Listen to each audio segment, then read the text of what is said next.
Hello, and welcome to Making Sense of It. I'm Mona Duncan, your moderator, and this program is our gift to you from the Glasser Institute for Choice Theory.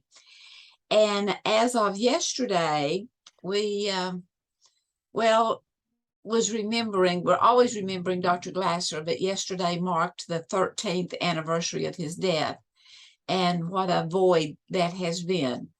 But this making sense of it is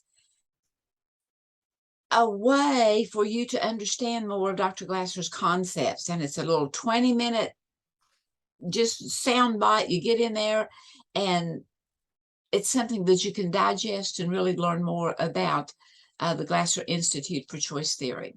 And our speaker today is Wendall Walker, and he is going to be talking with us about yes or no responses. So welcome everyone. And Wendall, you ready to take it away? Thank you, Mona. Thank you, Sharon. Thank you, everybody. This normally wouldn't be a good thing to do publicly. It was the 9th anniversary of his passing. He passed in 2013. That I confused things with the 13. So it's the 9th anniversary of his passing. My idea on yes and no things is a conglomerate of things from choice theory principles and ideas, and Adlerian psychology. Had a lot of exposure to that in a doctoral program in counseling in Atlanta. And then the helping skills of Dr. Robert Karkoff, the basic active listening skills and responding to people. And then the wonderful active listening style of Carl Rogers, listening to people before you jump in and say things too much. So it's kind of a conglomerate of those things. And I'm thinking that if we had a group of 10 or 12 people or so, I could say, give me your tips and ideas for when to say yes, when to say no, and that sort of thing. And people would throw those out and we'd write them down and we'd have this list that I developed, you see. So it's just probably everything on here are things that people know. It's like Mona's excellent list of different things that she uses in her presentations. You put it together and other people benefit by you putting it together. They may even know everything, but it's just a good thing. All right, so that's the basis for my developing these. And my starting off phrase is that if I want to maximize relationships with other people, spouses, partners, colleagues, children, parents, and so forth, if I want to maximize relationships with them while honoring my own values, that these things should be helpful in that way. And Glasser talks about the ultimate importance of relationships too. So I think what I'm going to do to make it easy for Mona to come right down, I'll just run down through all the yeses and then we'll go to the no's. So the first one is saying yes to everything I can without violating my own values, beliefs, and priorities. It would be easy for especially parents that are challenged with a lot of busy things, and a kid comes up, hey, mom, so-and-so. No.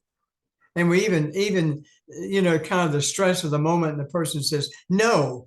And it's boom, hits the kid, and the kid is not happy. His or her scales immediately go out of balance. And even saying it in a different way with a different tone might help things a little bit too. But I want to try to develop a yes. I'm jumping ahead to developing a yes mentality. I want to look for a way to say yes on that.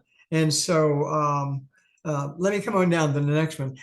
This is one of my favorites, saying yes with some energy, enthusiasm. So Mona says to me, Wendall, can you bye-bye so-and-so? And I say, I guess so, Mona. Yeah, okay, yeah. Well, I mean, that doesn't, she's who knows what may be going through your mind. Well, sorry I asked, excuse me, my goodness, I've done you a lot of favors. I asked one, who knows, and so if I'm going to say yes, she says, Wendell, can you blah, blah, so and so? And I say, absolutely. Sure, I can do that. If she says, will you take the trash out? I don't have to say, yes, I'll be happy to. I don't necessarily have to do that. I say, she says, will you take the trash out now before? And I said, sure, I'll take care of that right now. That's what people want to hear. And those are the kind of things, that kind of attitude and behavior with people maximize the positive part of relationships. When people make a request, yes or no, a request, I've got their request in mind, but I also have my own situation, timing, values, and what have you. Can I go so and so? I'm sorry, this is bad timing. I have something planned and I've got to leave in about 10 minutes. So this is not a good time for that. If you had told me earlier, I might have been able to change my plans or what have you. So it's not going to work out this time. Try me again. Give me some advance notice. Okay, maybe this issue itself was not rejectable, but the timing was bad. But I'm going to take care of myself first. One of the issues, maybe it's a stereotype of a traditional stay-at-home mom who sacrificed all of her time and values and priorities for kids and for husbands and what have you, see. And that ends up in the long run for a lot of people leaving a big void of and kind of an existential void there of, what about me and why am I important? So saying yes to ourselves first, okay? I like this next one. Ask for more information. I'm doing a lot of parental examples here, even though I'm not a parent, but I've seen kids before. I've seen parents. I learned a little bit about parenting. And so the kid comes in and says, hey, Dad, Led Zeppelin's coming to town. Can I go to the concert? And instead of saying no, something like that, and I say, well, tell me more about it. When is it? And then maybe the date is compatible. And what's how much do tickets cost? Oh, they're $40. You got the money? No, I'm going to need them. Oh, this is more than just a simple request. So you gather more information, and it may steer you more toward yes, and it may steer me more toward no. So, well, what's the plan if you go? And if I say, okay, well, this is one of those, I'll come to it later. Let me talk with your mom. Give me all the information. Let me talk with your mom, and we'll make a decision. All right. And so how would you get there? Well, Snake will be driving his van, and a bunch of us kids are going, well, I don't like the sound of this. Who is Snake in his van? And if the kid says, well, Bobby's mom is going to drive us and she's going to go to the concert with us. I know Bobby and I know his mom. Well, that pushes me over toward the yes side as I get more information. When is it? What time of the day? How are you going to get there? Is it going to be safe? And so on. That, all those things. And I'm trying to say yes. All right, let's come on down to clarifying the other person's wants. I'm trying to think of a good example. Hey, Dad, I need $20. Can you loan me $20? And then I want to say, what's it for? If he wants to buy marijuana, I'm not loaning it to him, and so, and what do you need the money for? I want to get what's behind that. What is it that he really wants? Well, I need to get me blah, blah, blah, blah, so-and-so. And the dad says, well, you know what? I've got an older model of that in the garage somewhere. I haven't been using. I think it's still usable. If you just need something to play your your cassettes, I got an old cassette recorder. You wouldn't have to spend new money. So I want to find out what's underneath part of the time, and then it may change the outcome of the discussion too. Developing a yes mentality. All these things run across the top of each other. That's where I want to be going. I want to be interacting with other people in the most positive yes modality that I can, honoring my own values, my own priorities, their safety, their welfare, all of those kind of things, too. Let's go ahead here. Well, I've said this a little bit. Don't put yourself in a bind in order to say yes to others. A person may say, "Hey, can I blah blah blah, blah so and so?" Well, I was going to go do something else, but I guess I could put that off another day. And if it really doesn't matter, the priorities, then changing my plans to accommodate somebody else is they're probably going to appreciate that. Well, you helped me out earlier, I'll help you out, too. So, but if I'm going to try to change a doctor's appointment and it's going to take me another month to get that same appointment, then I'm going to stay with this probably, unless I determine that this other request is a priority over mine, too. So, and I already did this one here. If I'm going to say yes, say, sure, I'll do that. Yeah, no problem. I can do that. Absolutely. And I don't have to go crazy with it, but this is a good one here too. I've got a lot of parental examples too. Hey, can I blah blah so and so? Can I go over to the rec center and shoot baskets? Sure, if you take your brother with you. Yeah, that's a condition.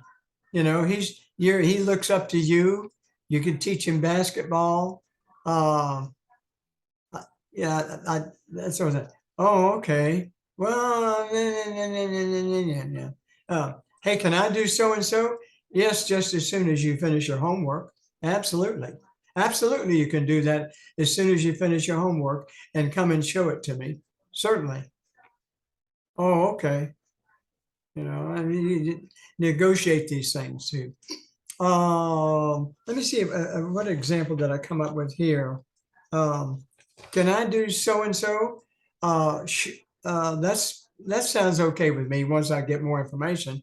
I would expect you to be home no later than 9:59 p.m. I want to be clear about that. Would you say back to me what time I'm expecting you to be home? 9:59? Okay. We're in agreement then. You want to shake on it? But that's my expectation. I just don't give these things out willy-nilly, And of course, hi, Jim. Well, we're trying, this is the ideal, a win-win situation. You all have seen, I love these 4-block matrices where you've got 4 quadrants. And the win-win is one of them. Win-lose is one of them. Lose-win is another. And lose-lose is another block. Well, people that are decent people like us and care about our own welfare and others, we're looking for a win-win situation. People that don't care about others, it's win-lose at all costs, by any means necessary. And we see examples of that fairly regularly. It's just me, me, me, and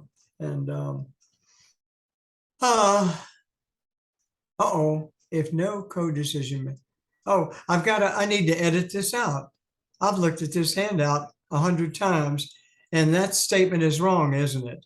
If no co-decision maker, check with them before deciding. I need to take the no out of there, scratch through that.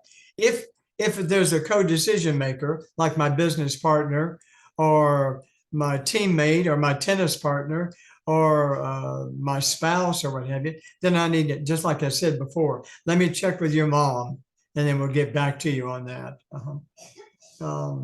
That's interesting.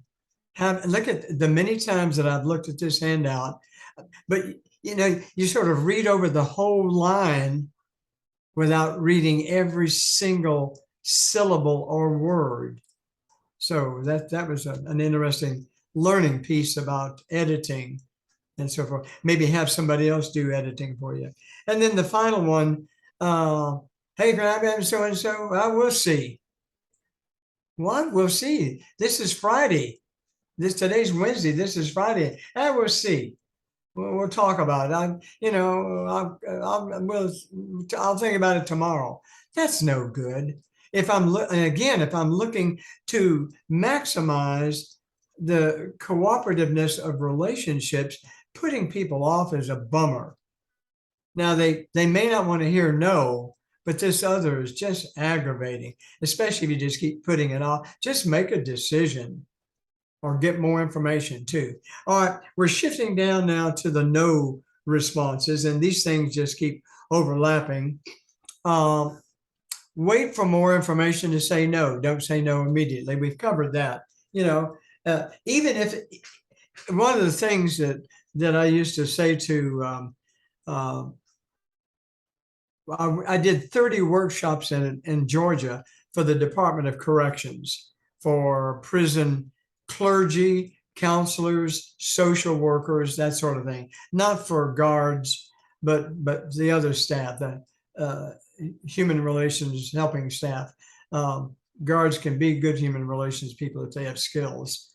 But I would say to them, one of the things to teach to inmates is that they can have all sorts of thoughts going through their head, but they don't have to verbalize them. If they just don't verbalize them, then they don't get additional restrictions, animosity between the corrections officers, what have you.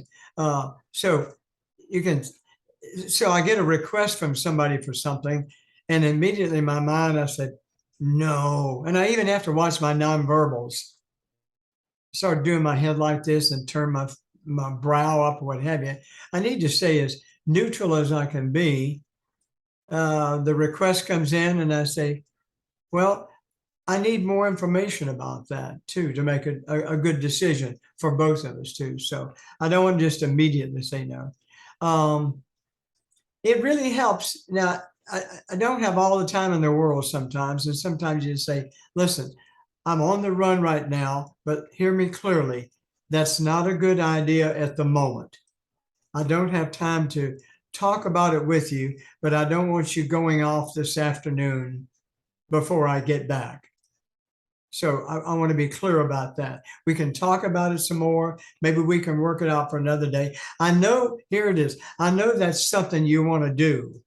You'd like to do that. And you've got your friends who want you to go. And I know that's important to you. So there's the active listening and empathy. The timing is just wrong at the moment. Let's see if we can, when I get back to later, let's talk about it some more and see if we can work it out for another time. I think that's very palatable. We've all seen a kid in a grocery store. Mom, I want to give me a Hershey bar. No.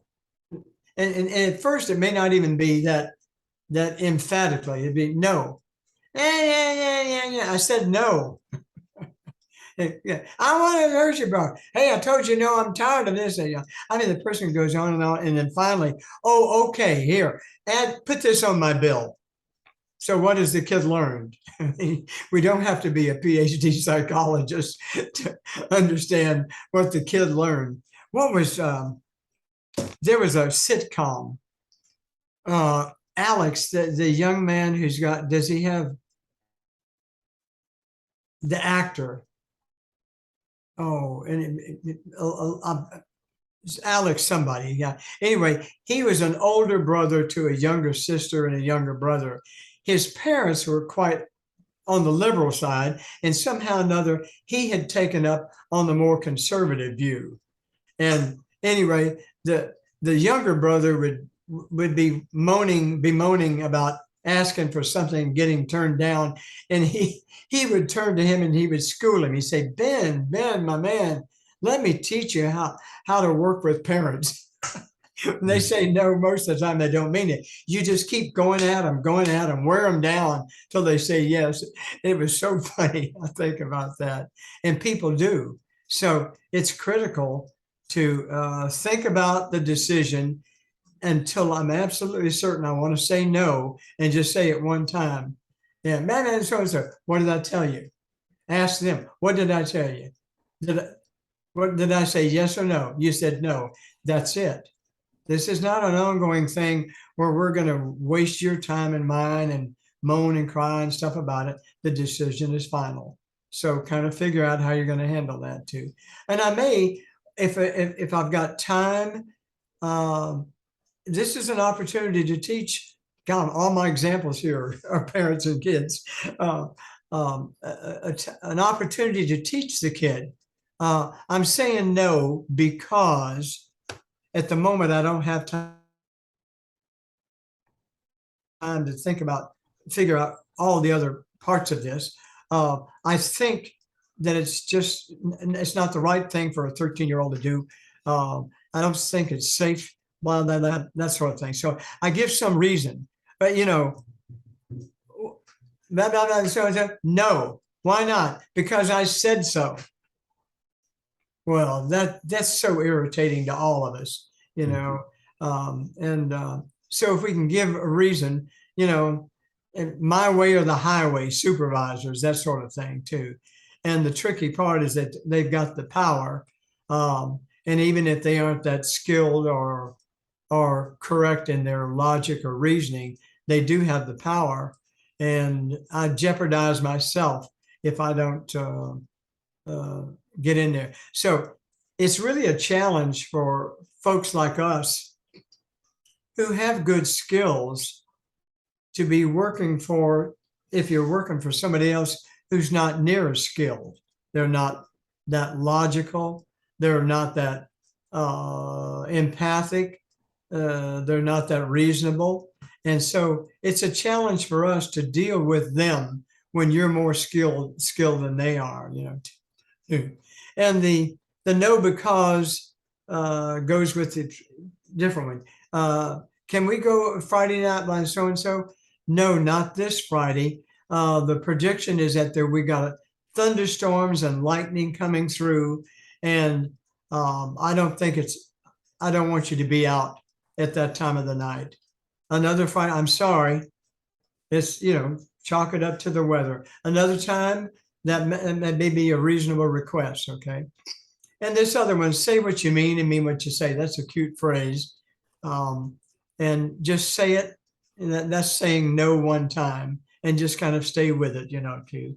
And this next one piggybacks right on that. If no is non-negotiable, just clearly say so. This is an absolute no. We're not going to do that. That's not what my boss wants. We're not going to do it that way. We're going to do it this way, even though some people may not think that's the best way.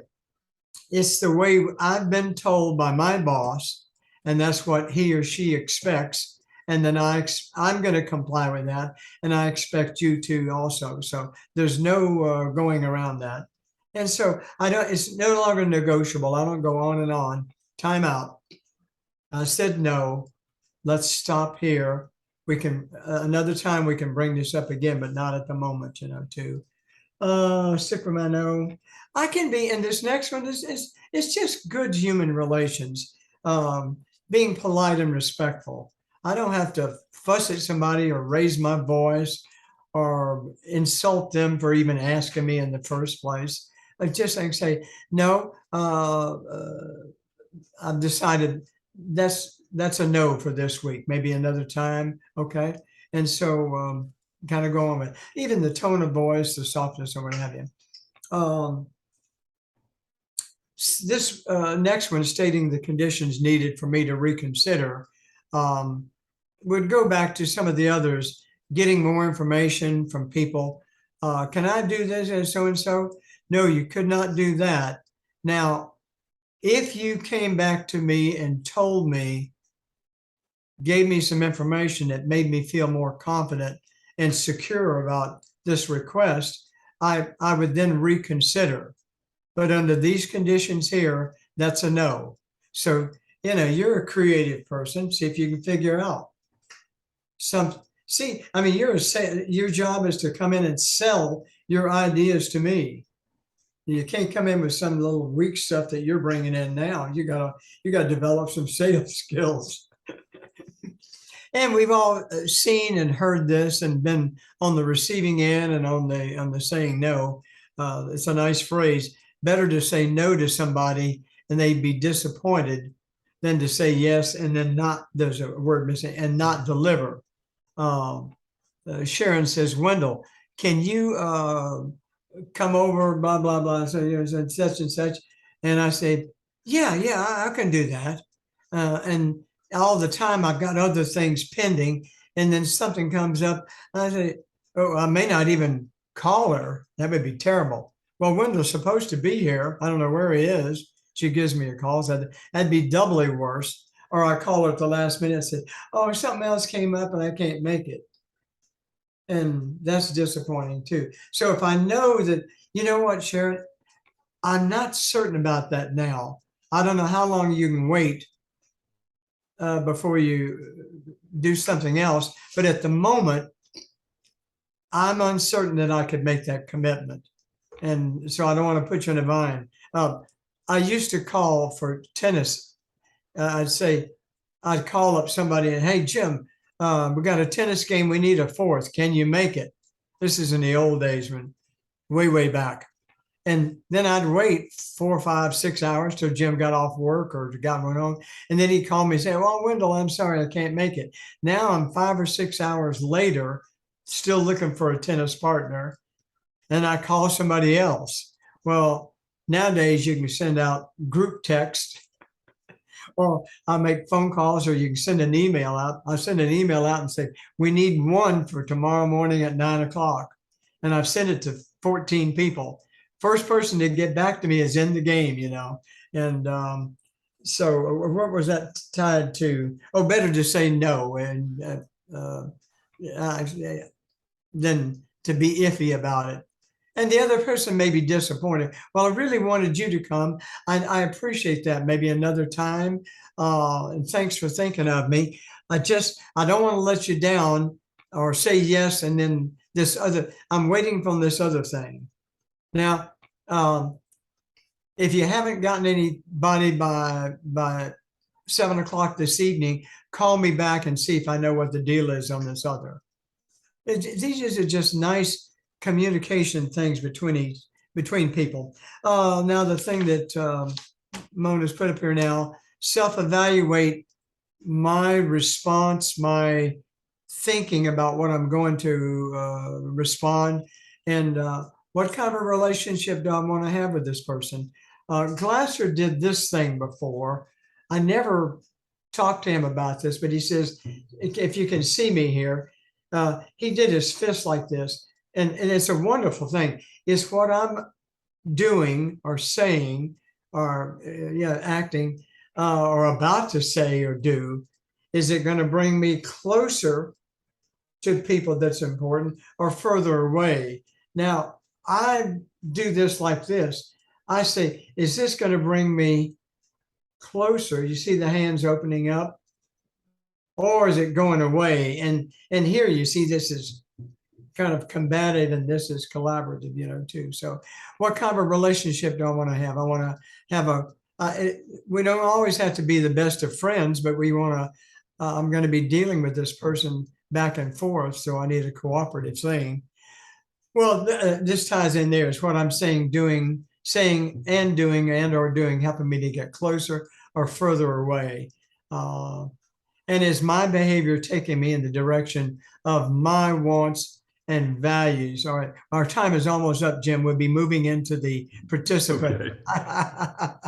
Oh, the time is up, I think. Let me finish with one story about a request that was made, and the person first of all said no, and then changed the mind. Okay, and then I'll be done. So this little old woman was walking down the street with her purse under her arm, and this thug came up to her and said, "Give me your purse, give me your purse." And she says, "No, no." There's the no, the request, and then the no. "No, I won't give you my purse. Give me your purse. Give me, no, no, no, give me your money." "No, no," another request and another no. "No, I won't give you my money. You got money. I don't have any money." "You got money. I don't have any money." And he tugs and finally gets the purse away from her. And he's here and he's, as they say, rifling through it and throwing stuff out on the ground and what have you. And he says, "Where's your money?" She said, "I told you I didn't have any money." "You got money. I know you got it on you, don't you?" "No, I don't have any money." And he comes here and he's doing this and he's reaching here and there and patting her down and grabbing her everywhere and what have you. And he says, "You don't have any money." She said, "I told you I didn't have any money, but if you pat me down again, I'll write you a check." Okay, so yeah, I don't know. All right, so we're now in the open discussion time, right? Thank you, Wendell. I appreciate your telling us about the ways to say yes and to say no and the reasonings behind them based on Dr. Glasser's mentality. And those of you that are live, we will have an active discussion.